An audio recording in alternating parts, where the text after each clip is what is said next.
Episode 56 of Strange Brow Radio. How are you doing? My name's Tobe Johnson. I'll be your host, and today we have in our guest Alex Witcomb. It's our monthly meetup where we saddle up and grab a pint and catch up on all the weird shit going on in our lives, including your lives and stories that we've collected.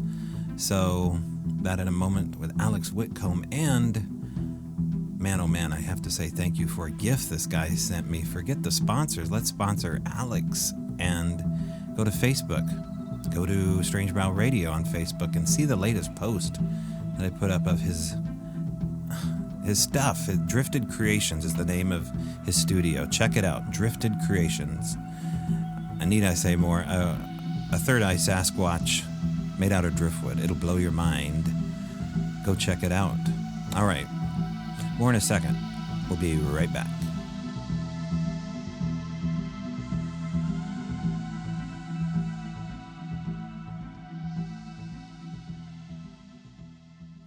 All right. So, as I said, do check out this website, Drifted Creations.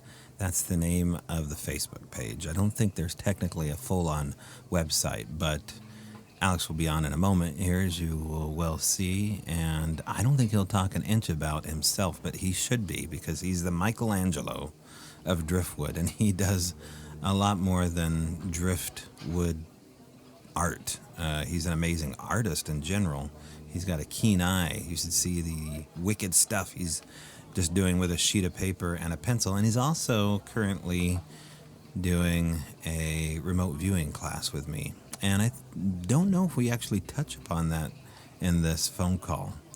But anyway, what I will say is that while we were talking, I was trying to work out of a new studio I'm setting up, which is really just the camper outside with a few egg cartons and memory foam, pushed up against the wall. I literally just burped on air. And anyway, it didn't work out so well. So Alex and I have an interview in this new studio, and I'm going to make the old one work better because it's just way more reliable. It sounds better, as you will plainly hear, and in general, we just want to make sure that the audio portion of this, since it's a hearing experience, is the best it can be. And I know there's some areas that I need to learn, and I am. So trust me, we're getting it there, and I appreciate you sticking with us as we get going with 2020 here. So anyway, Alex and I are kicking back in this episode. I guess he has a whole different selection of ale that he can grab. Rather, he likes malty, gross, dark beer. And I literally like... what do I have in the fridge right now? I think I have a six-pack of Michelob Ultra, and trying to drop a few, so maybe that'll help. Anyway, light beers, I know, not everybody's cup of tea, but 'tis mine, and so that's what we're going to try to do, is just enjoy ourselves, sit back and have a quick ale and talk about catch up, really. And so, without further ado, is my good friend Alex Witcomb up in near Vancouver Island, where it's freezing at the moment. All right, enjoy the show. All right, I am on the phone with Alex. How are you today, sir? I am well. Yourself, Tobe? It's good. All right, I'm not going to get in all of the exciting technical stuff going on here, but meanwhile, I will tell you that we have a new tradition in hand. You are now putting the brew back in brow, which I totally appreciate. And I went to the refrigerator, and Aaron had smuggled away an Iron Horse Brewery selection here. So I don't think that I broke this out last time. I don't believe so. No. It might have been easy for me to do, since this is a go-to beer in our fridge, but you were sucking back some yellow snow last time. Right. That's such a kinky podcaster you got on the other end here, I know. But it's not going to get any better.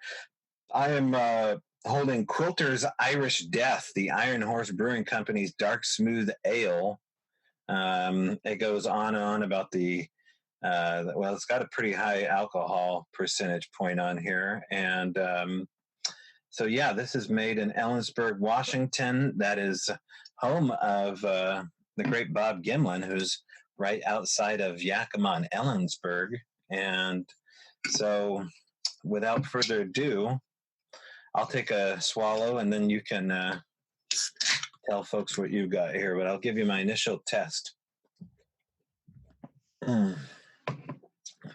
Yeah, boy. You know, it's another beer I don't exactly love, and it's the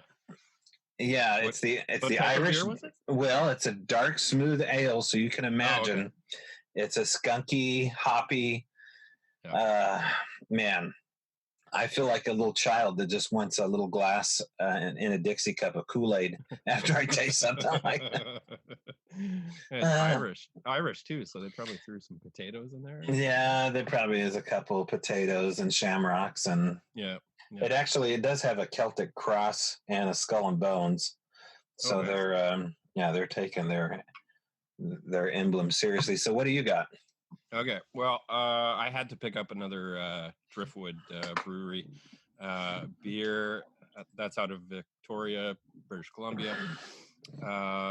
This one kind of leapt off the shelf at me. I don't usually look at the bottled beers. I was looking at canned last time, but this one is called Crooked Coast.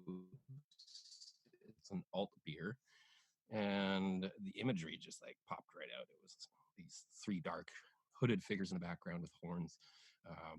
This gnarly twisted blue tree, and I turn the bottle around, and there is Pan. Beautiful interpretation of Pan, all in teals and red oranges.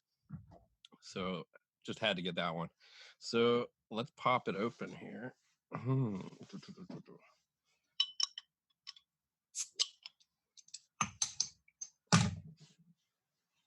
Now I noticed you're not pouring yours into a glass there. I know, yeah. Yeah, I thought about pouring it into a glass, and it'd be a dish that I have to carry outside of the camper back to the main house, and so I was like, screw it. I'm going full can. Not interested in the clarity and the color. Nice bit of lees on this one. Beautiful. Yeah. Orange color on that. All right, let's hear that pour. Oh my gosh. You're going to make everybody have to go to the bathroom if you pour it too high. Nice clear hops on the nose. On the nose. Oh. Wow. Oh, interesting. I thought it was going to be more, I don't know, effervescent, sparkly, but no. Very smooth. Yeah. All right. That's actually, I thought it was going to be a lot punchier, but I really like that. That is smooth. Okay. Is that yeah? What do you give it? Like a 1 to 10? Where are you at? I'm probably 7.5, 8 on that. That's that's a damn fine beer. And you know me, I'm a typical lager pilsner drinker. So. Yeah. But I guess the smoothness is really jiving with me. Yeah. Nice. Well, I tell you what, you brought up some things the last couple of days regarding things that you wanted to get to, but while you're sucking down that beer, I gotta talk to you about what's going on down the street, because when I moved up here, I had heard that there was a sanitarium not too far, less than 5 minutes from the house. And it was all defunct. It was torn down, but it was a relatively well-known case of medicine gone awry. And periodically we'd bring up the subject again. There's a place down the street called Owl's, and you go down there to get your propane, or you go get a pint of beer and watch the tide come in and the Puget Sound, and it overlooks Maury Island. If anybody knows about the Maury Island incident, then they would know a little bit about where I'm talking. But there is a rather gaining interest on my behalf to learn more about this woman that ran the sanitarium, and her name was Linda Hazard, and she ran what is known as Starvation Heights. Now, there has, of course, since the early 1900s, been loads of newspaper articles about this woman and her practice of care, but she might be the most notorious serial killer in the Pacific Northwest. There are numbers that I've heard from, in particular, Greg Olson, the author of Starvation Heights, that over 40 to 50 people were killed under her care. And her mode of killing was starving people. And so the name of this place was eventually Starvation Heights. When she opened it up, though, it was called the Wilderness Sanitarium of Olalla. Yeah, I was just going to ask about that because Starvation Heights didn't sound like a very good right. sanitarium name to start off with. Yeah, she would take out newspapers, and eventually she opened this place up. And her whole concept was she studied under this guy named Dr. Ed Hooker Dewey back in the turn of the century of the 1900s.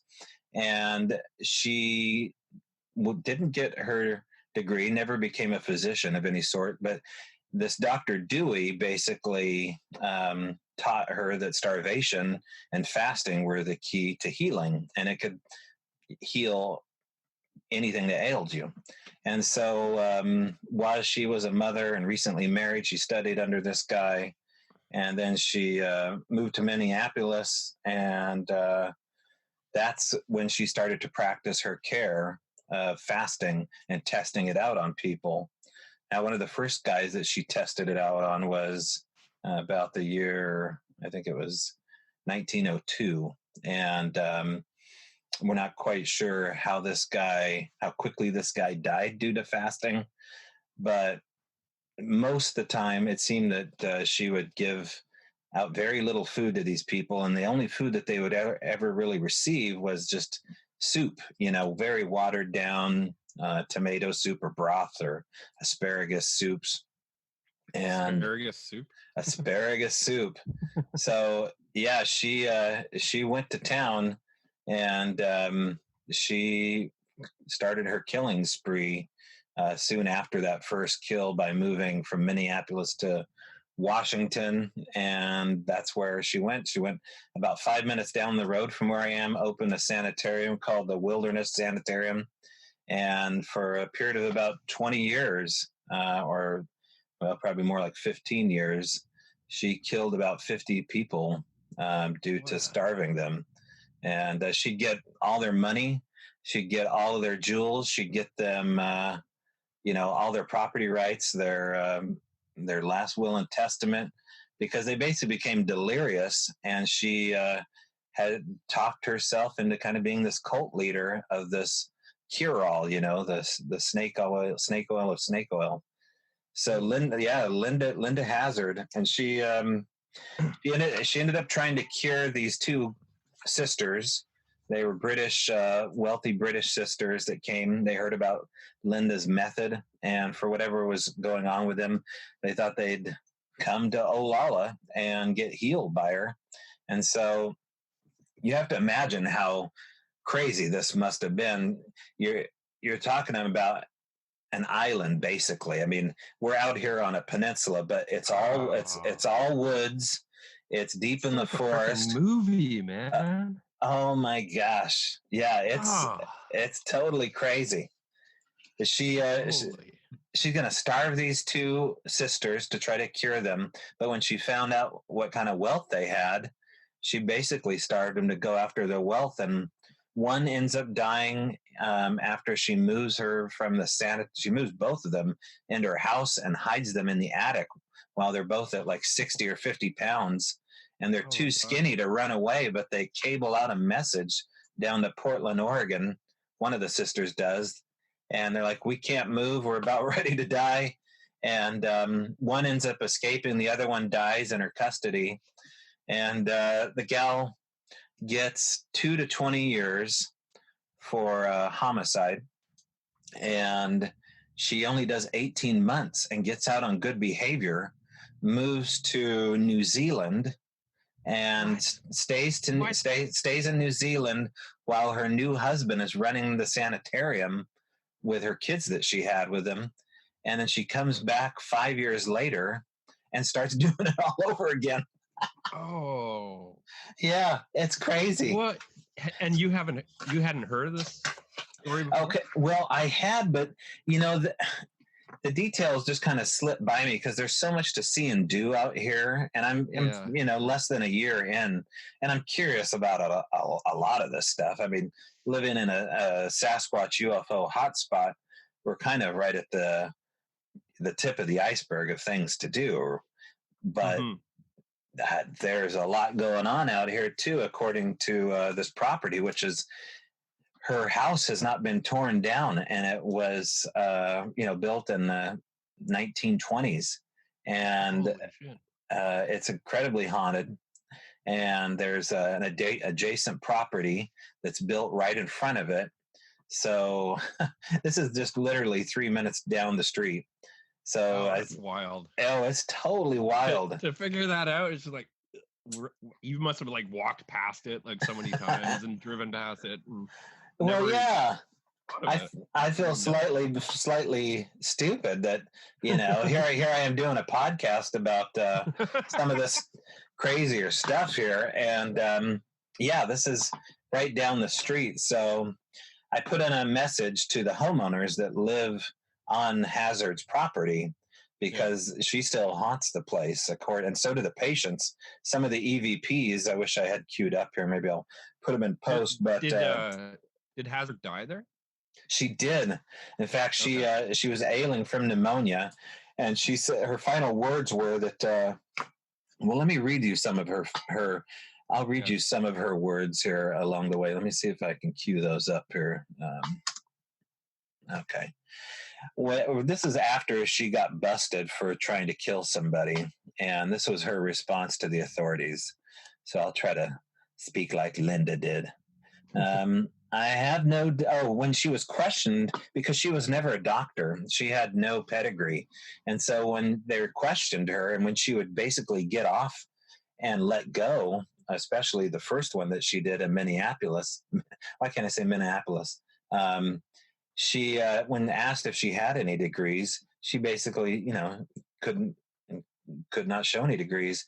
And, so they basically let her go because they couldn't convict her for the fact that she wasn't a doctor doing malpractice. Something really bizarre like that. Like, you would think that it's bizarre. Killing someone is killing someone, but since she couldn't really practice medicine, she was only basically living vicariously through this doctor. Yeah. So her one of her statements was, "I have no diplomas," said Miss Hazard scornfully, "and I need none. It's not necessary for me to decorate my office with bombastic documents telling where I graduated, how I graduated. Drugs are all humbug, and doctors who prescribe them are all frauds. The fast cure is the only natural one, and in the case of Miss Wilcox, it was only means I knew to save her life. She was doomed to die. Her stomach was in such a condition that it was impossible for her to assimilate the smallest particle of food. So I did the only intelligent thing I could do, treat her by fasting." Wow. Yeah. Well, I guess if your ailment is life, starvation sounds like a pretty good cure. Yeah. Yeah, that's a good way to put it.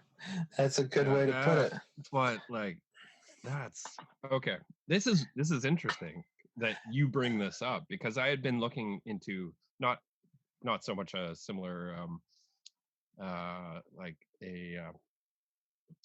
serial killer case, but I was just flipping through random articles, and there's this weird cult leader called Brother 12 that's located nearby down in Nanaimo, and he was on an island, and he had this whole cult, and it was anyways, I won't go into that, but continue on. Well, now I want to hear about Nanaimo. Or what's the name of the island? Let me look it up. Hang on. Okay. I got the wiki right here.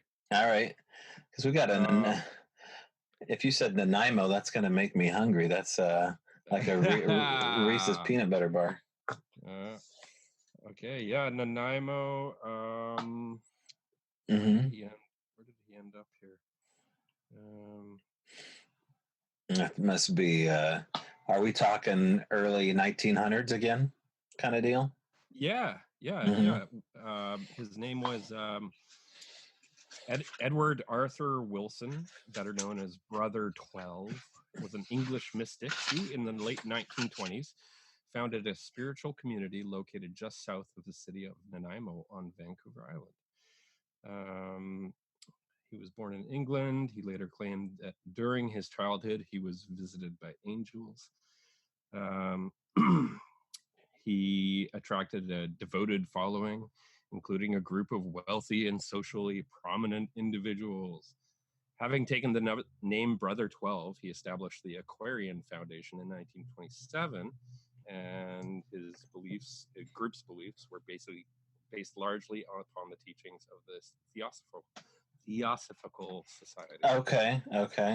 Yeah, Now that's interesting that you said Theosophical Society. That is Theosophical. Theosophical. Yeah, they that is mentioned as well, and Really? some articles with her. No and way. Yeah. So that might be something we need to look into. What exactly is going on? You know, they had so many interesting little secret schools that they were initiated into back then, and that must have been one of them. I don't know if that still exists or not, but in the case of Linda Burfield Hazard, she ended up being a mother of four. You know, the first marriage she had when she was basically trying to go to medical school and didn't make it for whatever reason.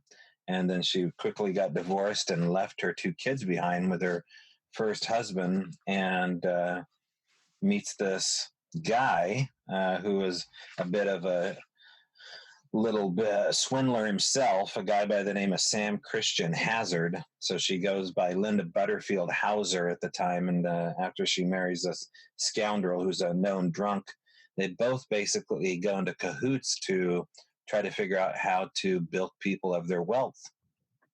And it was by means of starving them to death under the name of this miracle cure of fasting. So Wow. Supposedly there's still bones being found coming down the gulch. The gulch was near where the crematorium was that she had built, but like a fireplace, you know, needs to be cleaned out once in a while, and all the ashes and soot need to be dumped somewhere. I'm sure there was bits and pieces that never got incinerated, and if they were dumped into the gulch, they were washed down into the stream near the Puget Sound, right down from our house. And wow. So who knows what will happen here, but I think this deserves a special attention on my part to get up there with a camera. And if I can get an interview with the property owners that still live on the property where Linda's house was, I'll definitely go there and do that. But that's what I'm working on. So did you say there was some EVPs?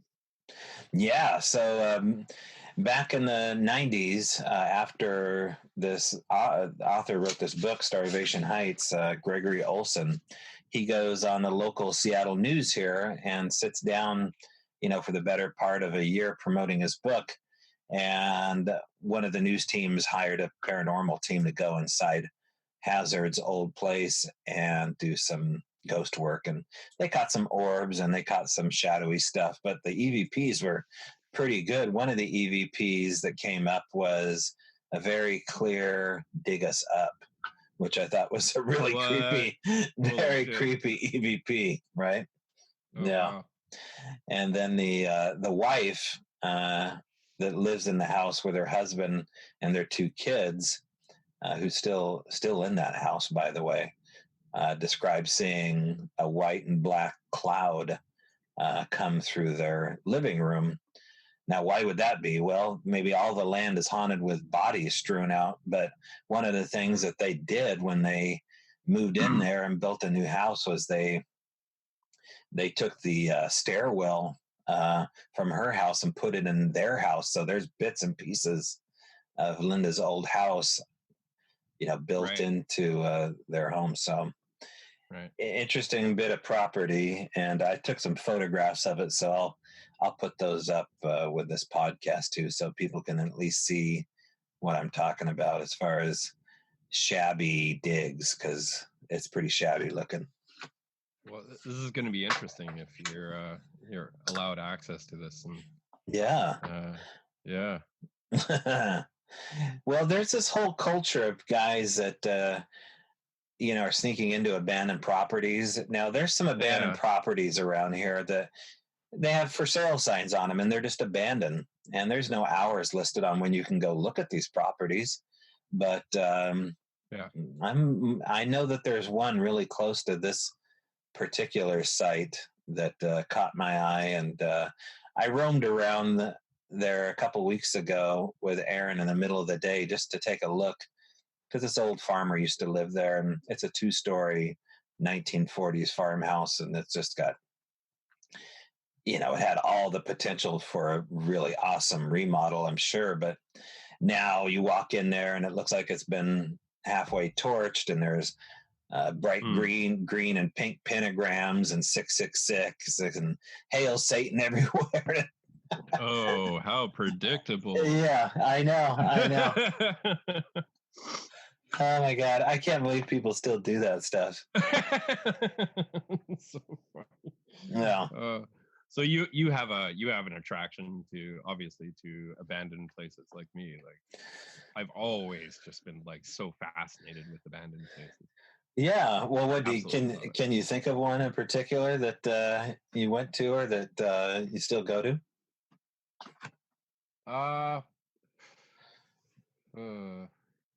Yeah. Well, there used to be this old cement factory right behind Bushart Gardens. I don't know if you're Bushart Gardens is pretty world famous. Right in Victoria. Yeah, in Victoria, in Brentwood Bay there. The whole place used to be a quarry and a cement factory. And me and my buddies as teenagers used to go into the abandoned cement factory. Oh, we're so lucky we didn't like kill ourselves, or there was this shaft that went 7 stories up. So it was a 4x4 shaft. I guess they used it for like, lowering and raising goods or whatever. And we used to like climb up on the steel cable that went through the shaft up 7 stories and get to the top of the cement factory there. Wow. Oh, just it's such a cool place. Huge old smokestacks as well, like 150 feet high. You could access them, and they had the ladders like all the way up in the interior. I never climbed up that, but they did tear it down, which was a logical thing to do, a smart thing to do. But I had so much fun exploring those places. Oh my God. Well, I didn't know that. And doing graffiti. And graffiti, right. Yeah.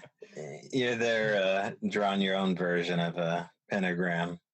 Yeah, I was really back into Back to the Future at the time, so I was doing a lot of Back to the Future graffiti. Oh my God! Did they have Kilroy back then? Do you know what that is? Oh yeah, I know Kilroy. Okay. I'm fairly sure I did a few Kilroys. Kilroy was a big one, and that kind of looked like it looked like a middle finger dripping down over a fence. Yeah, that was a big one. Yeah. And then, of course, the giant penis. I mean, you got to the giant the giant dong spray painted on the side of a building is like there's one in every graffitied house. It's just who's got the best dong. I mean, they're never anatomically totally correct, and I mean, it takes a lot to really do that good of a job. I'm very impressed with that man. He is a hero in my eyes. I can't remember what city it is, but they would never fix the potholes, huge potholes everywhere. So what he did was just take a spray can and just like did giant penises around the potholes. And the city had the city had to fix them then. Oh, that's good. That's good. Oh my God. I love that kind of. I should do a giant penis around my school debt. How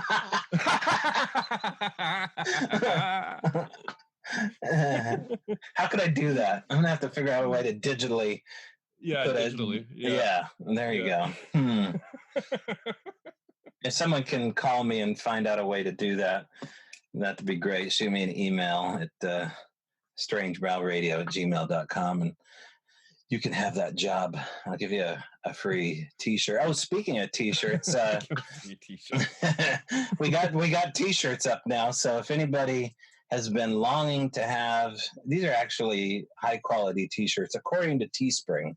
I haven't purchased one myself yet, but I can't imagine that they're going to be. You don't have your own gear yet?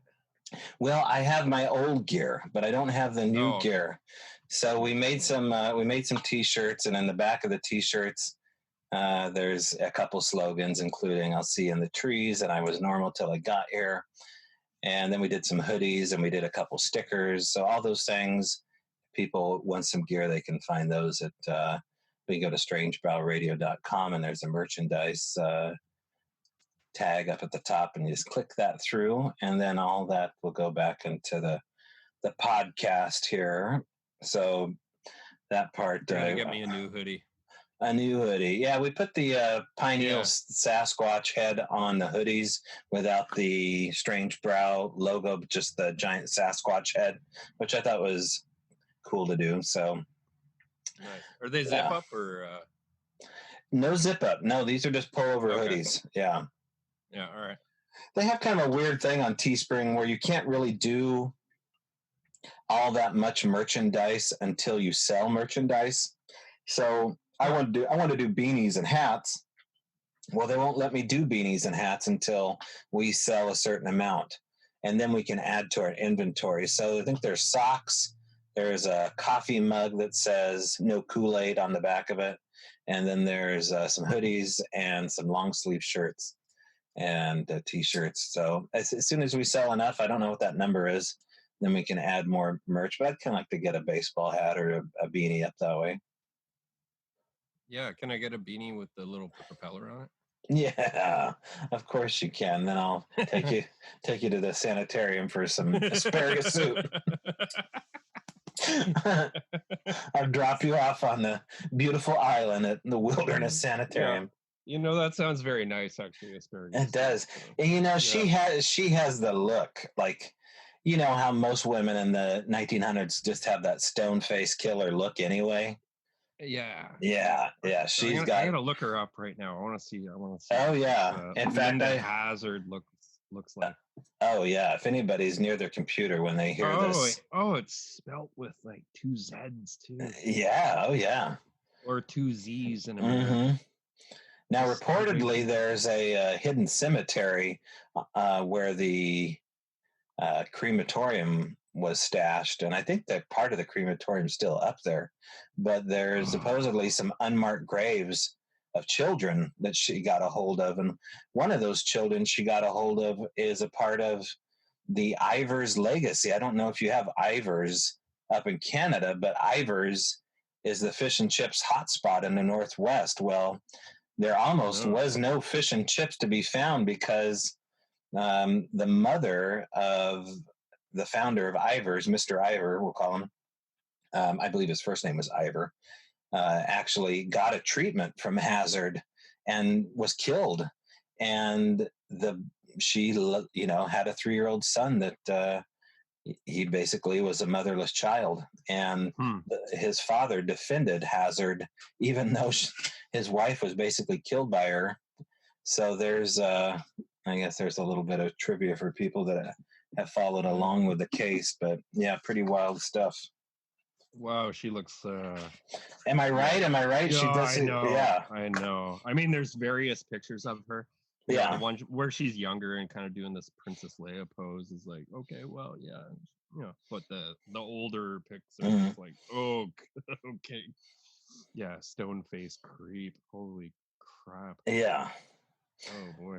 Now, around these woods, less than half a mile from us, are the reports of someone. We have a couple of ghosts that wander around the woods here. I've not seen them, but one of them is a tall, bald man that roams one of the gravel roads near our house. And he just kind of... that was just me. I was trying to find your house. Right. There you go. You had a can of spray paint in your hand. I know what you're up to. Yeah. Trying to take care of your school debt. Geez. Yeah, right. But that's the only ghost story I've heard about this tall, bald dude. But I don't know, man. Things have been kind of bonkers here at the house. You've had some activity too, haven't you? Yeah, I have. Yeah, not as much as you ever.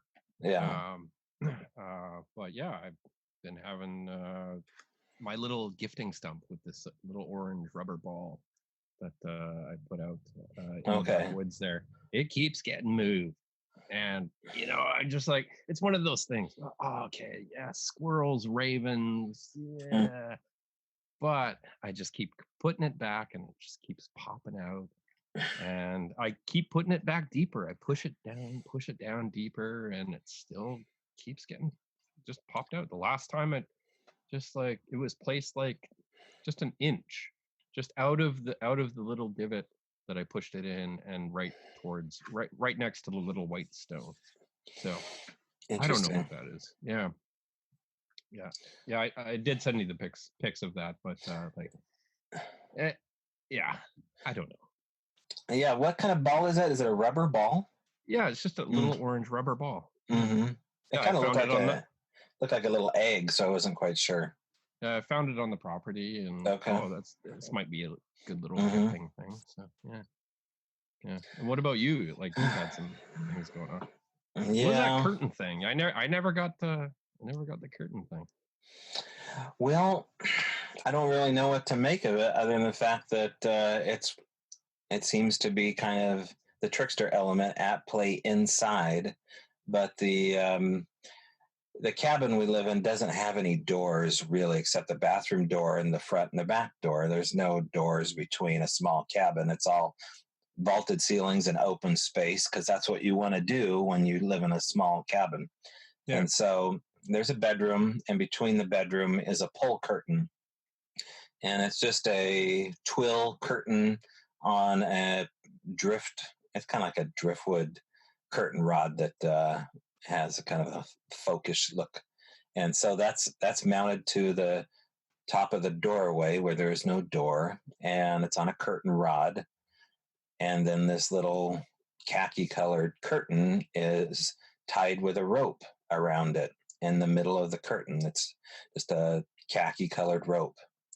Now, about a month and a half ago, 2 months ago, we're walking out. Actually, I'm at work, and Erin's walking out through the door, and she sees on the top of the rope, which is cinched in the middle of the curtain, to the right of the hallway, pushed to the right of the curtain rod, was a bay leaf stuck on top of the rope. Well, bay leaves are in the spice cabinet, inside a little glass jar, but there's no bay leaves flying around the house. And it was just simply stuck in the middle of the rope on top of it there. Now, I've seen that before outside as well. You'll see pieces of salal that have been pulled off and stuck on top of wood watchers, the things that I make, and they stick them on top of the heads. So I thought that was pretty curious. Inside there was a bay leaf sticking on top of a rope that belonged in a glass jar about 20 feet away around a corner. But the other day, I getting up to go to work around 4 a.m. and get done blow drying my hair, washing my hair. And as I'm walking out of the bathroom, the house is all dark, and the curtain has been pulled shut between the bathroom and the bedroom. Now, there's only one person that could have undone that rope and pulled the curtain closed, and that was Erin. But she was fast asleep, and I went in there to tell her I was going to work, and I assumed that maybe she got up when I was in the bathroom and pulled it closed and didn't tell me. Maybe I was too loud or I had a light on. That's why we have the curtain there. But when I said, I'm sorry, if I was too loud or I had a light on, she goes, what are you talking about? I said, you closed the curtain. And that's when we looked at each other like we always do and go, yeah. Oh, okay, here we go. Oh, the others. Yeah. Yeah. So as an immediate throwdown to that, we noticed immediately that outside there was one of these cedar balls again that had been taken out of a locked drawer and thrown outside in the middle of the yard, in the backyard. And whatever's going on with these cedar balls, I don't know, but it's got to be like the 5th time in the last 9 months that one has been unsecured and taken out of the house or from some enclosed locked space and pitched right where we can see it out of our bedroom window. Yeah, so they sure like those cedar balls. Yeah, I don't know what it is. So that was it. That's what's going on here. So I don't know, man. What was that little coin thing too? Oh yeah. So like a dog tag or something? No, if you go to a place like Hobby Lobby or some craft store, you can find jewelry making stuff.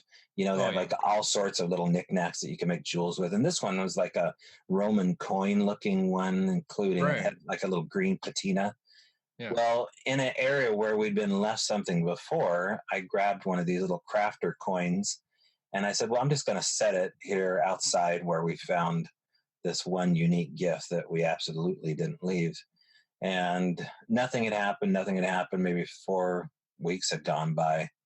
And then I come out the other day and it's sitting horizontally about 3/4 deep in the, pine needles. Like it was halfway buried vertically up. So just the tip was facing up. So it was laying flat before. Now it was kind of dove in and, dug into the foliage a little bit. So I don't know. Anything could have done that. I don't necessarily think anything more than just like, well, it's a unique place to do that, and it's a unique thing to do to it, but doesn't mean anything to me.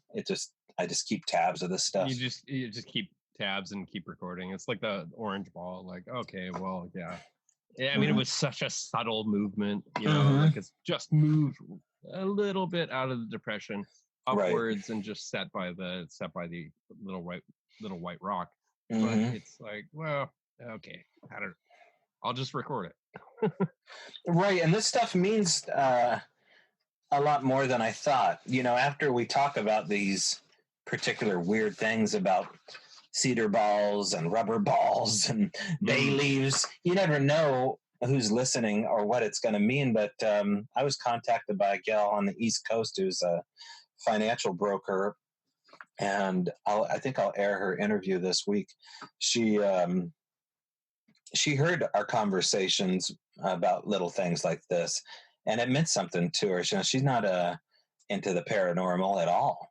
She's interested in it the way most Americans are, from arm's reach by watching TV about the stuff. But she is starting to find weird stuff while she's taking her dog on the walk. And it was only listening to the likes of these kind of conversations that you and I are having now, where it's just like, maybe I'm not crazy. Maybe these are things that I should watch out for. And so she started watching out for them, and it's got pretty weird. So she was excited. That's cool. I'm looking forward to hearing that. And like, how much stuff, like there was a point where I wasn't aware of this, and I wouldn't really take notice of these things in my life. And how many things popped in and were these weird little objects that showed up out of nowhere, and I didn't even notice because I wasn't into it. Yeah, I don't know if that's part of the game, to see how close you can pay attention and what that let's say it's an initiation. And I use the word grooming, but I think I'm not going to use the word grooming anymore as it relates to the paranormal communicating with you, because it's just, too many images of, Michael Jackson or something like that. So what they say, they're working with you. Right.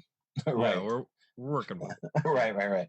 So yeah, I don't know. I it's hard for me not to want to add my own theory on that, but I really do try to step away and say, well, I can't have an opinion about this at all. All I know is that this is unique.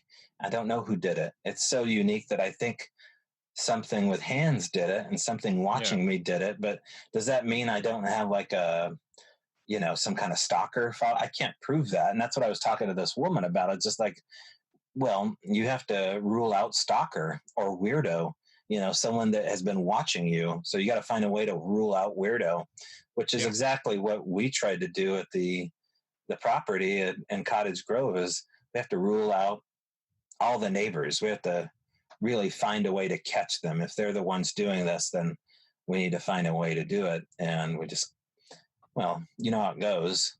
Yeah, I was curious about that earlier. I was like, okay, well, yeah, you've got all this activity going on there, and like, okay, well, who's to say it's not some, total fanboy or fangirl of Strange Brow going, Nice invitation.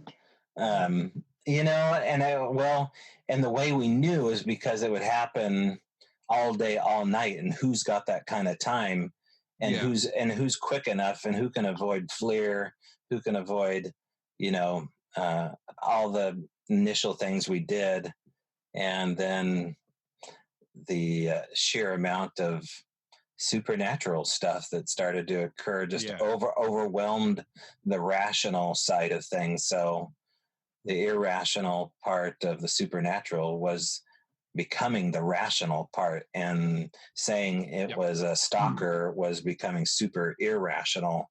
And it would have been crazier for us to say this is somebody hoaxing us. At a certain point, we're just like, now we would be nuts for thinking this is just a person.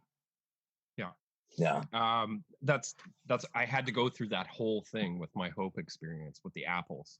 Yeah. Right. Like I went through that. I went through that whole litany, that whole list. Okay.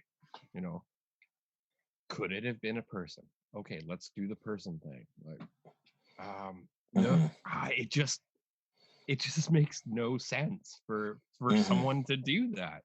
And they were so quick and so silent, and it turned out so weird. Like with the whole 2 apples on a stick thing, and I was just there, and at that spot, and then it showed up, and so I ended up like ruling it out, especially considering we went back and had those other experiences that kind of backed it up as a paranormal thing. And you guys didn't go out there to find anything supernatural, did you? Oh, in the first part? No. Yeah. No, we were just looking for a place to camp, just to rest for the night, so we could split the trip up in 2. And that weird witchy woman, that sent us out there, and then the apples, and No, when I heard your story, it's just so nice to have somebody that can understand how profoundly 2 apples on a stick can be. You know what I mean? Yeah.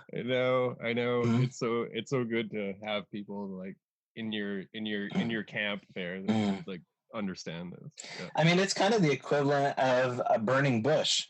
It's the same kind of, just like, what do you mean the bushes catch on fire? Well, yeah, this burning bush was unique.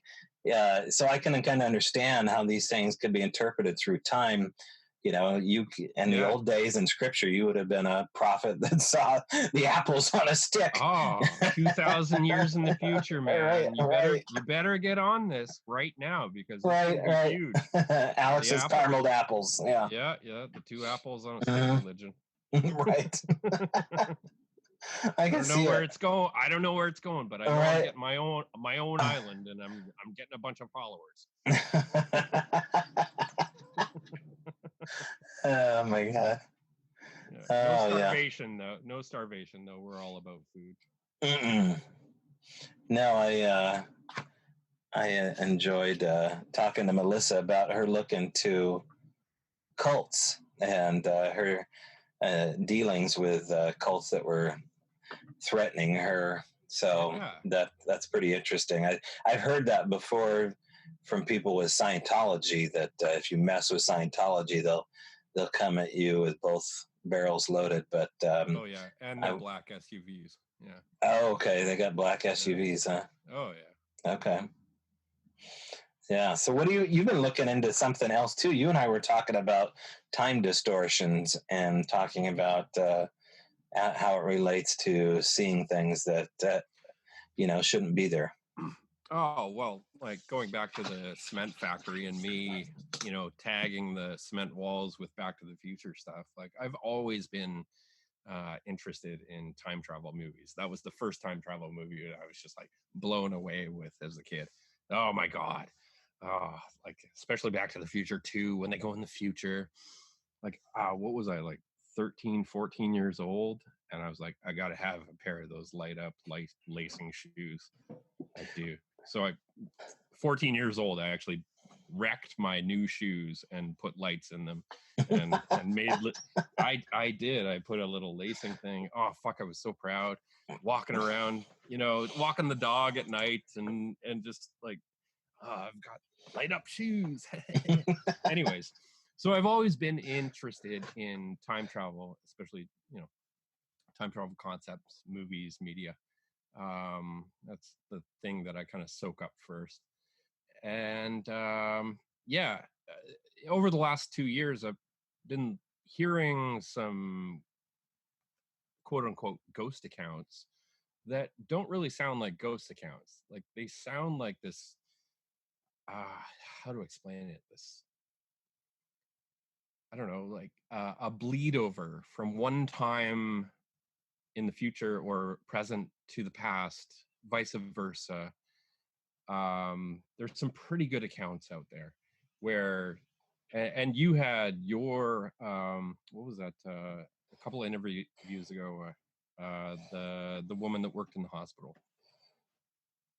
The woman that worked in the hospital. Oh yeah. That also worked at a really well-known haunted spot up north in the town of Cedro Woolley. Yeah. Anyways, one of your questions was like, okay, well, you saw this ghost, right? And do you think it saw you as a ghost, like back in its time when maybe it was like alive? It saw you as a ghost. And I've been like so fascinated with that concept of how time maybe just like, well, we know it's not linear, and it like, but these bleed over events, I mean, I've had some weird time related experiences in my life that have bolstered my interest in this, and I want to look further into it and see if cases, some well-known ghost cases, can be kind of attributed to this bleed through effect with time. Yeah, how would we test it? Come on, Brainiac, how do we test it? How do we test it? I'm gonna have to think. I probably need another beer for that. There you go. That's it. The alt beer is almost done. So. Oh, well, yeah. Deja vu is weird enough. Yeah. But it almost seems like a form of poltergeist deja vu. Some of these cases of people saying that they look just as freaked out to see me as I was them.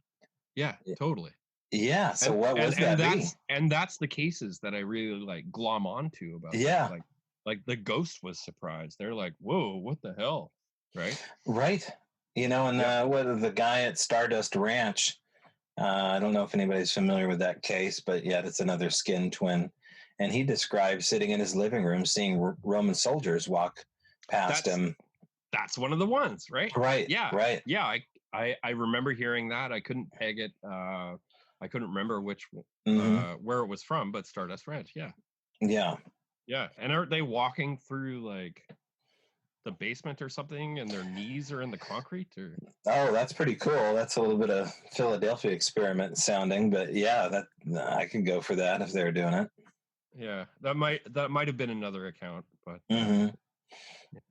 yeah, no, it's fascinating to think of, and what would cause it, how to measure it, things that maybe we could do differently looking into the paranormal. For example, people are out looking for cryptids. They never take Ghostbuster equipment with them. Well, now they're starting to, which I think is fascinating. You see it a little bit more and more in commercial media. They're hinting at it. Certainly, if you're watching Travel Channel, you can see them leaning towards the fact that they're looking into the poltergeist phenomena. So whatever's going on doesn't exactly love you measuring it. It seems to want to communicate with you, but yeah, as far as having it repeat, I just don't know how that's happened before. But the repeating thing is not it's not a thing that apparently they like. Right, but we don't even know if we have EMF spikes when we have a Sasquatch sighting or when we see orbs or wood knocks out in the woods. Right. I don't have any data. We're not bringing that equipment, right? Well, I bought the EMF detector before to see if there was any kind of anomalies during on tree structures or what I assumed to be tree structures of any kind. The only thing we walked away with was that one of the tree structures that we found, which was actually found by some really cool guys from Bend, Oregon, and I'm forgetting, Randy Sylvie is the guy's name, and he runs a Bigfoot meetup, kind of like I do out at the castle, and he does it in a pizza restaurant in Bend, Oregon. He and his buddies found, when we invited them out to Cottage Grove, Oregon, they found a large tree structure, and it was pretty darn impressive. And we had no idea. I mean, you had to kind of really walk down and want to find this thing, and somehow they did. And we put a compass on it, and the compass, especially on the main frame of the structure, is pointed exactly at 0. And there really was no arguing with it. It was just like, this is totally due 0. It's zeroing out the compass. So we followed it directly at the 0 point and just kept on shooting an azimuth. And I think that's what it's called when you're using a compass that way. And we came, and the only thing we could find that was of interest was a waterfall. Now, was that pointing to, I don't really think that anybody, in the Sasquatch world needs to build tree structures to find a waterfall that's less than a quarter of a mile away. I just don't think they need it, but who knows? I don't know. But yeah, I think more of us, need to bring out some of the more mysterious, fringy type, including dowsing rods. Now, those I absolutely bring with us, and we never really talked about that before, but the dowsing rods. I didn't know you use them. Yeah. Well, we were kind of throwing the kitchen sink at the Al Moon Lab, and so I went and bought some copper rods and made some. And the theory behind it, according to Henry Franzoni, the author of Spirit of Seatco, who also came down there at one point, had some pretty interesting fringy theories. And one of the things he's like, dowsing rods aren't just dowsing rods. They're basically what your intention are rods. So you have to set your intention on those rods to find whatever you want, including bodies, jewelry, missing keys. It's kind of like having remote viewing in copper form in your hand, right? Yeah, exactly, right? Yeah. So we gave it a shot. It's just a tool for intent. A tool for intent. And so I don't know if this was one of the things that we did. We did film this. I don't know exactly what happened to say that it was repeatable. Perchance it was repeated twice, but we tried to find a piece of quartz. And what we would do is we would charge the copper by rubbing a piece of quartz on the copper, kind of like lube it up with copper. And then Daryl would grab the copper rods and place them in his hand. and you got to hold them super still and walk really slow. Otherwise, they're going to do their own thing. Yeah.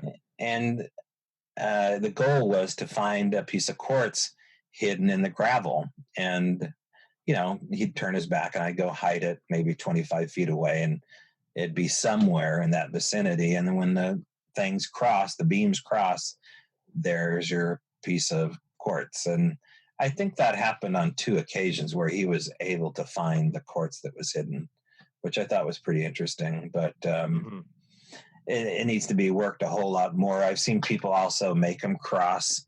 It's very easy to make these things cross. All you have to do is lean your hands forward slightly, and they'll cross. You pull them back. Yeah. So it's easy to do, but when it comes to it's very things, subtle. Like it's very subtle. So subtle. Have you used them? I have not. No, but yeah, I don't know. Interested in making a pair now. And what about a Ouija board? Have you ever used that? Yeah, way back in the day. I was probably 12 years old. Oh my gosh, you've been holding out on a Ouija board story? 13 years old. It wasn't really, basically got in trouble with the religious neighbors next door for inviting their younger son over. Yeah, I was not allowed to hang out with them after that. Yeah. I didn't know. You Ouija influencer, you. If you're not running around with a can of spray paint, painting penises everywhere, you're trying to get the poor neighbor kid in trouble. Yeah. I love it. Yeah. Yeah, I don't remember much from that Ouija session, but I do know that whatever came through, if something came through, it was from Albuquerque, New Mexico. Oh, really? It spelled all that out? Yeah, Albuquerque. That's kind of I don't even know if I knew how to spell Albuquerque. Right, yeah. Why would you go for a hard name like that? Just spell out Maine. Yeah, I know, right? I'd heard Albuquerque mentioned, obviously, in Looney Tunes cartoons, but I don't think I ever knew how to spell it. Anyways, yeah. Poor Ross never got to hang out. Well, when it comes to the theory about this being some kind of time slip and what we're seeing and what they're seeing, as far as like direct experience with that, I can only guess, but I've never had any hard direct experience with it to the point where I'd say we're both interacting at the same time and both freaked out at the same time from different spots in time. Right. No, and nothing with you? Well, I don't want to get into my time-related experiences just yet. Okay. I've told you.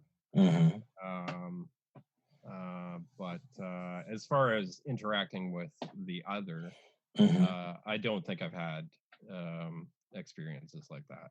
I've heard a lot of accounts, and particularly on Strange Familiars, a lot of Flannel Man accounts. They seem to be very surprised that they're actually like, whoa, oh, you can see me? Oh, I see you. Or I don't know, maybe it's this like whole, like, I'm here, but you can't see me, and all of a sudden you can see me. And I'm like, and they're like, whoa, oh, you can see me, whoa.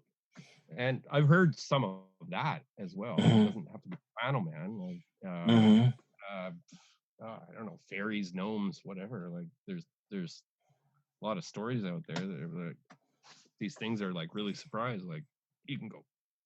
They're like, whoa, oh, you can see me? Holy shit. So maybe it's that. I'm still, I'm actively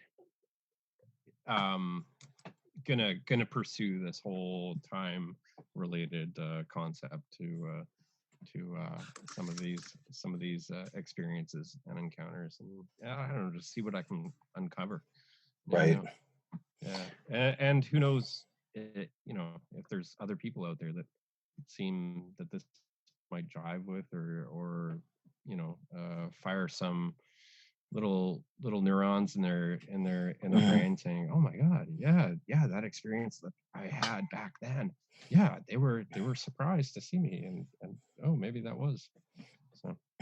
Right. I had, you're talking about flannel man. Let's go back to that for a second. I had Zelia Edgar on from Just Another Tinfoil Hat. It was largely a conversation about Twin Peaks, but she certainly knows a hell of a lot more than something about a TV show. And we were talking about the flannel and the tartan, and she brought up a really clever point about the lines on the tartan image being symbolic of, times crossing past one another, timelines crossing. Nice. Yeah, I love that. Like a fabric of time, just like right. Yes. This is just a symbol for you guys to appreciate and kind of figure out on your own. Oh, that's beautiful. Mm-hmm. I like that. that. Yeah. I had a flannel experience that I just came out on Patreon on Tim's show. It was weird, man. What happened with yours? I was living in Oyster River. This is probably like 2.5 years ago. I had just gotten there, maybe about a month. I moved in about a month, and woke up to this big shadow in my bedroom doorway. And immediately I thought, holy shit, there's an intruder. Because I don't leave my doors unlocked. I don't lock my doors ever. Probably not a good thing to say on air, but I don't have anything valuable. Don't come to my place and steal shit. So I woke up and I noticed this huge, like 6+ foot tall, black shadowy figure in the doorway just looking at me.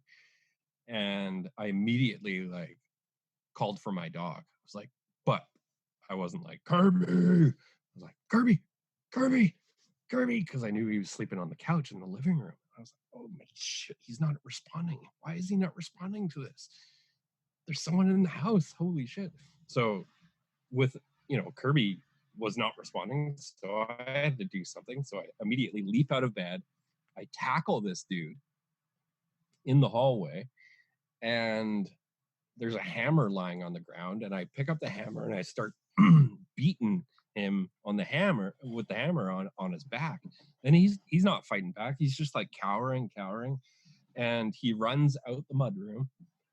Excuse me. Runs out the mudroom and out into the carport there. And I get out on the carport. I've got the hammer in hand. I sleep in the buff, so I'm standing on the landing, brandishing this hammer, like, what the hell are you doing? Rah, rah. And I love this image. How are we not appreciating the visual? I had to laugh at it after. Oh my God. And so I'm on the landing. I was like, what the hell are you doing?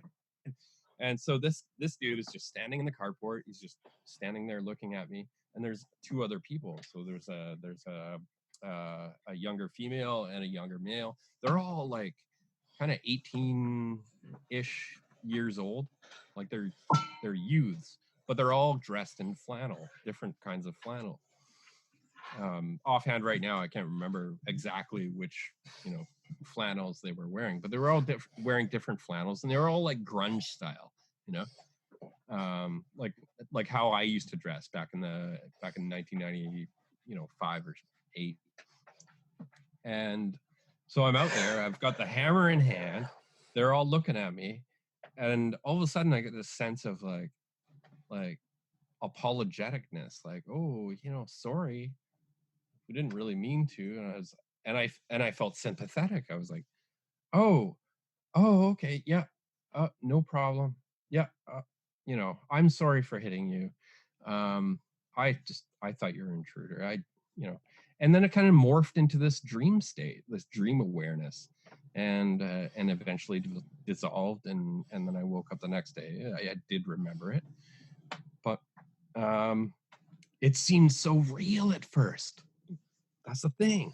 It seemed exactly like physical life, Like, why is my dog not responding? Oh my God, I got to get out and just like get this Mhm. intruder. Yeah. So, Well, anyways, what physical proof did you have that it did happen? I didn't have any physical proof. There wasn't even a hammer in my house. Oh, okay. So as far as I know, like, this all happened within another state of awareness. Wow. Which is what I think most of these flannel, or Mhm. all of them, happen in another state of awareness. There's quite a few flannel people experiences and other experiences that people absolutely pound their fists on the table. This was real life. This was physical life. But to me, like, having that experience of experiencing so real life, quote unquote real life, and then it morphing into this dream awareness. Yeah. Anyways, there's my flannel. Well, yeah, when you saw the apples plunged in on a stick, there's no doubt that was There's real no life. doubt that was real life. Yes. Yeah. Yes. But as far as Colin's experiences, like, I don't know. I'm not Colin. Him getting chased through the woods and yeah. I did hear him screaming, and that was real life. And I did go after him. But yeah. How is Colin now? He's pretty good. He's living down in Victoria. He's just working. Mm-hmm. I think he really he had enough of this kind of stuff. Like, him and I hanging out together for a couple of years, we had quite a few experiences, and yeah, he's like, I don't want to deal with this anymore, man. Like, I don't understand it. I don't get it. And right. So I don't know if he's had any further experiences. Right. Yeah, once in a while you got to take a big step back, and sometimes you never take another step forward. So I've seen that before, and yeah. But I would never go back and change the experiences I've had just because I don't have any answers. The questions are so aren't they? I mean, the questions are so cool. Who cares about the answers? Yeah, definitely. Yeah, and that just the allure of mystery and the it's so fun and exciting just to be in that space. Mm-hmm. Yeah. And when you walked away from an experience like you had with Colin, did you ever walk away with any theories or any kind of data on how these things occur? Time slip is obviously one of them that we're both toying with, but for example, the sounds, the slaps, the hits, the pops, one of the theories I walked away with is that was some kind of energy passing through matter, and the sound was basically like the sonic boom of matter being distorted. Right. Have you ever walked away with anything like that on any of these events that you've had happen? Because you've had so many and so much time to think about it. I did tell you on our last talk about the headlamp popping, right? So that was like, yeah, I can definitely apply your theory to that. Like, it, it was right. A sudden burst of movement from it. Literally an immovable object. Nothing's going to move that object on the table, and yet something moved that object 8 inches into the air, and the I guess the energy transfer required to move that 8 inches into the air and back down may have produced that pop bang sound, right? I have to suggest something before I forget this. If anybody wants to see a really interesting YouTube channel, type in the YouTube channel Mellow Bird. And bird is spelled with the number 1. So mellow, I believe it's either space or maybe conjoined, bird, B1RD. And it's a 10-year home investigation by a guy that lives in Wales. And it starts off with him kind of catching things out of the corner of his eye with his iPhone or whatever phone he had 10 years ago, to basically cameras in every room, because the place is so incredibly active, and the behavior, the way things are pulled and sucked and moved and thrown in that house are so amazing. And I don't think this guy is hoaxing. He's lived there for the last 10 years, and he's just insanely curious about how this. He doesn't even have that many subscribers, really. It's not like he's making a fortune on sponsorships. But one of the things that he captures is something in the living room getting tossed from the bottom floor. And as it gets tossed upwards at a 30-degree angle, it stops in the middle of the living room and boomerangs back towards the ceiling. What? And it's amazing. It's amazing. The candles, see that. the candle, there's a candle that lights by itself while the toilet paper's flying off the ringer in the bathroom. Straight razors that get opened up and flung. It's really interesting. And what it reminded me of was John Hutchison's work. Now, there's a Canadian you should know. I do not know. Okay, John Hutchison. John Hutchison was the founder of the Hutchison effect. And back in the early days of Art Bell, you know this name now? Yes. Oh, no, he lived in Vancouver. Yeah, he's a really well-known wacky scientist, right? Yeah, totally. Oh my God, yes. I looked into him about 5 years ago. I was totally fascinated with his. Yes. Yeah. So remember how things kind of moved around in his a little tiny VHS experience, and they would they'd slide maybe a half an inch and then jerk the opposite direction and jerk back, and it was just this herky jerky, like we didn't. Maybe it was a magnet underneath a hammer pulling it back and forth. Well, he had a lot more happen than just moving things. Matter would combine into matter, right? Like wood would mesh into steel and aluminum, and then you would see them chemically start to bond bond together. But I got to look back into this. Look back into John Hutchison. And by the way, John Hutchison is in transition. He lives down here near Gold Beach, Oregon, and wears black stiletto heels and a red dress and a bright red wig. And he's still a bright red wig, you say? Oh yeah. Okay. He does some YouTube clips of him prancing around his laboratory, because he's still doing some of these experiments in full drag, which, for visual sake, is pretty awe-inspiring. And so, yeah, check out John Hutchison's latest work. But getting back to this mellow bird, it reminded me a lot of the Hutchison effect, the way these things move. It is almost, and these things fly across the living room, and sometimes they just get slightly pulled. I'm thinking in particular the kitchen, which is a huge place where everything's get torn apart. This poor guy basically goes to work, and when he comes home, his place is torn apart. Yeah. And at one point, all the knives inside the butcher board all come flying out at once. The cabins burst open, and things are moving so quickly out of the cabinets that they look like they're shot out of a cannon. And there's just I can't see any CGI quality to any of this. I mean, you can kind of see. This was way back. This was a while ago, wasn't it? Oh no, he's still doing videos. So now he's got GoPros up. He's got night visions up in the attic. But I mean, the initial, like. Right. But even 10. Stuff.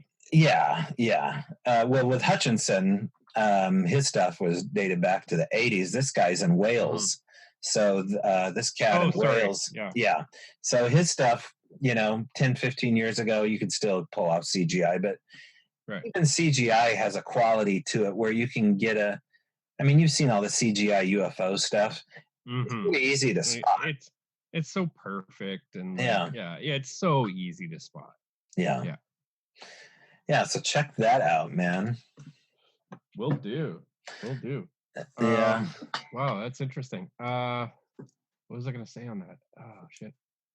I don't know. We get kind of, usually around 7 o'clock is our YouTube time, and there's a couple that we sit back and watch. One of them is a guy named C's Crazy Crossroads, and I haven't really spoken about this guy too much, but he's one of our favorite, and he does these 30-minute alone challenges, and the stuff that happens when he does these challenges.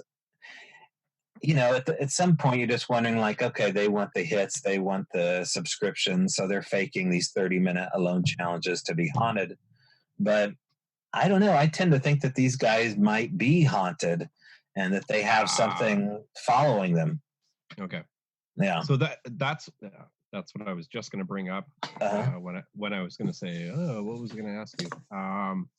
Was okay. Yes, they might be haunted, but there's also the other thing that we have to look at is this us doing it ourselves, subconsciously, unconsciously? Like telekinesis, like throwing the couch? Yeah. Yeah. Well, what's interesting too is the thing like scratches or people that get knocked out or get drug or get, there's a couple of videos where I've seen these guys get hit in the head by furniture that flew across the room. I don't know. I mean, maybe I'm a nail biter. Like, I have literally no nails, and I used to wake up. Well, it was probably 2003, 2004, with deep like scratches on my nose and face, and like literally, there's no way that I could have done that myself because I don't have any nails. Yeah. Well, there you go. And it's the scratches too. Real quick to talk about the scratches. There's a quality to at least two varieties of being scratched while you're inside of a paranormal environment. I've seen them. And on one occasion, it's almost like a very thin, very sharp straight razor that just barely breaks the skin, tethers itself down at an arced angle, and it's usually in threes. Now, what the threes mean, I don't know, but the three... Mine were always in threes. Yeah, threes are huge. I mean, that's just a thing. It's just like, if you're going to get scratched, it's most likely going to be in threes. Yeah.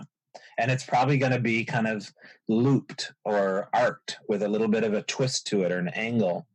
And but the ones I've seen barely break the skin, or they're really like broad scratches, like someone with really stubby, fat fingernails brought 3 fingers down on you. So I don't know. Mine were interesting because it never looked like a scratch. It looked like someone took this like little peeler out and just like peeled a very thin layer of skin out. Just that dermal layer, huh? Yeah, just that very thin dermal layer, like a 0.5 millimeter thick and just like straight, and it didn't look like a scratch. I was always like so perplexed. I was like, woke up with these things. I don't know. It reminds me of well, this isn't poltergeist related, but this will point out crazy boys are. I know that back in the 80s, early 90s, when I was going through middle school and high school, one of the things guys would do to get a girl's attention was use a pencil eraser on their arm to spell their name out, so they would scab up and scratch that first layer. And how demented and twisted that really sounds. You can, oh my God, he loves me so much, he scratched his skin off. It's going to be a healthy choice. Yeah. It's good future with that. Right. Yeah. Can we take a 5-minute break there? Actually, you know what? I think we should. I probably need to go and back in the house and take care of a few things. But sure, yeah. Always a pleasure talking to you, Alex. And you too. I've got a half a can of Irish Death here. I'm going to try to kill before the end of the night. It'll probably take me the rest of the night to get to it, but yeah, man. Hey, thank you for the gift on the way too. Oh yeah. I'm very stoked to see if there's any alter interaction with that. I'm sure you'll let me know. Absolutely, bro. Okay, man. Go take care of what you need to take care of, and I will talk to you soon, dude. All right. Cheers, man. All right. Cheers. All right. So that was Alex up north again, driftedcreations.com. And, well, it's not a .com. You got to go to his Facebook page and find all his... I bet if you typed it in Google, Alex Witcomb, you'll find Drifted Creations as well. Just get in there and look at his amazing stuff. And he's working on some pretty incredible projects, even like a drifted Volkswagen Beetle. So make sure you check that out. Okay, thanks again to the patrons at patreon.com/strangebrow radio, who, man, you guys are always coming through. That helps out. I can't even tell you. I really appreciate it. So again, if you can, check it out. Also, the merchandise stuff, go to strangebrowradio.com. We got some awesome new merchandise on there that people ordered, including socks. Yeah, you got to check out the gear at strangebrowradio.com. And there's been some people sending me photos of the stuff that they've gotten. It looks cozy and awesome to me, so I'm all into it. I'm just waiting to get enough sales that we can actually put beanies and hats. So we have to sell more to list those with this website. So I'll see if I can work around that somehow. Also, March 7th, save the date. Come to Manresa Castle in Port Townsend, Washington. Book a room, hang out. Me and Marcia K. Moore, contributor of Ancient Aliens, are going to be there. You should be there too. That's going to be from 6 to 9 p.m. So if you're in the PNW, come on up. Port Townsend, Washington, Manresa Castle. Me and Marcia K. Moore talking about the elongated skulls, or what she calls the long heads. And you can go to CMR Studios and check out that stuff. And again, if you wear a t-shirt, a Strange Brow Radio t-shirt, you'll be entered in a raffle for one of these wood watchers. And I explained what those were in the last episode. So they're super cool, hand-carved faces. We're doing a lot of face creations going around here. It's like a bad Nicolas Cage and John Travolta movie. All right, that's the show, everybody. I'm headed out of town for a little while. Hopefully I have some exciting stuff to share with you when I get back.